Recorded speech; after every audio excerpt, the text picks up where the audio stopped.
मसीह खुदावंद में आज के सुबह आप सब पर सलामती हो। मैं पास्टर सुहेल जॉन एक बार फिर मॉर्निंग डिवोशन के साथ आप सबकी खिदमत में हाजिर हूँ।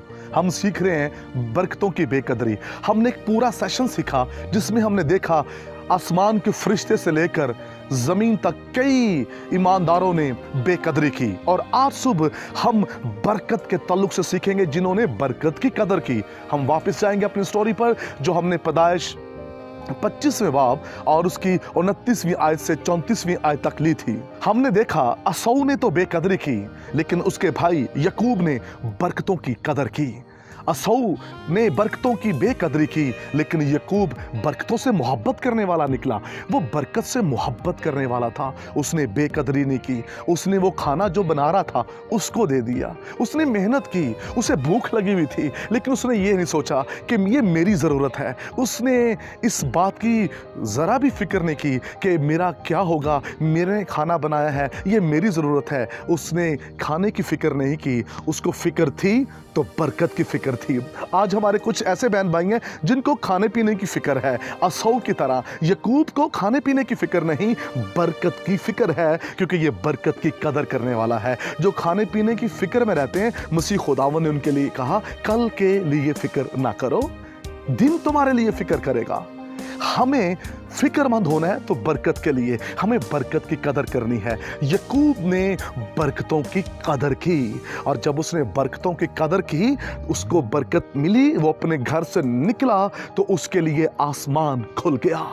खुदा के लोगों, खुदा की हजूरी यकूब के साथ थी, और उसने खुदा के साथ खूबसूरत वादा किया, खुदावंद जो सफ़र मैं कर रहा हूँ इसमें खाने को रोटी, पहनने को कपड़ा तो मुझे दे, और मैं सलामती से वापस लौट आऊँ तो जो कुछ तू मुझे दे उसमें से 10वां हिस्सा मैं तुझे दूंगा। बरकतों की कदर करने वाला खुदा की हजूरी में खुदा का हिस्सा निकालता है। कुछ लोग बहुत पैसा कमाते हैं, लेकिन वो बेकदरी कहाँ करते हैं कि खुदा के पैसे को भी खुद इस्तेमाल कर रहे होते हैं। वो खुदा का खुदा को नहीं देते, वो खुदा के पैसे को भी अपने घर में इस्तेमाल कर रहे होते हैं। यकूब बरकतों की कदर करने वाला अपना 10वां हिस्सा निकाल कर खुदा की हजूरी में पेश करता था। अगर हमें खुदा ने दिया है तो क्या हम कदर करते हैं? हम जॉब्स के लिए प्रेयर करते हैं, खुदावंद हमें अच्छी जॉब दे, हमें अच्छा बिजनेस दे। जब खुदावंद हमें देता है तो क्या हम उसमें से खुदा को देते हैं?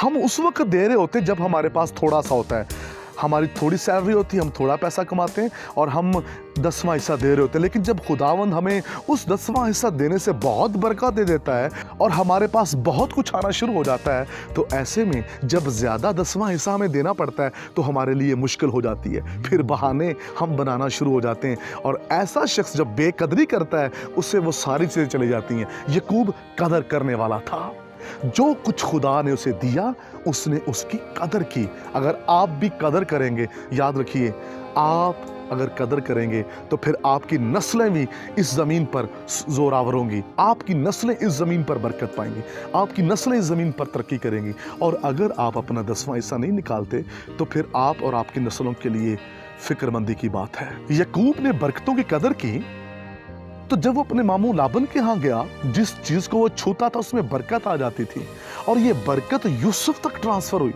जिस काम को यूसुफ हाथ लगाता था उसमें बरकत आ जाती थी। मेरे बहनों भाइयों, ये बरकत आप तक महदूद नहीं रहेगी, ये आपकी नस्लों में ट्रांसफ़र हो जाएगी। आइए खुदावंद के हुजूर में देना सीखें, थोड़े से बहुत तक देना सीखें, ताकि आप बरकत से महरूम ना रहें, बल्कि कदर करते हुए बरकतों में बढ़ते चले जाएं। खुदा इस कलाम के वसीला से आपको बरकत दे। मेहरबान आसमानी बाप, मेरी दुआ है जितने भी कलाम सुन रहे हैं, यकूब की तरह बरकतों की कदर करें, यीशु नाम में, आमीन।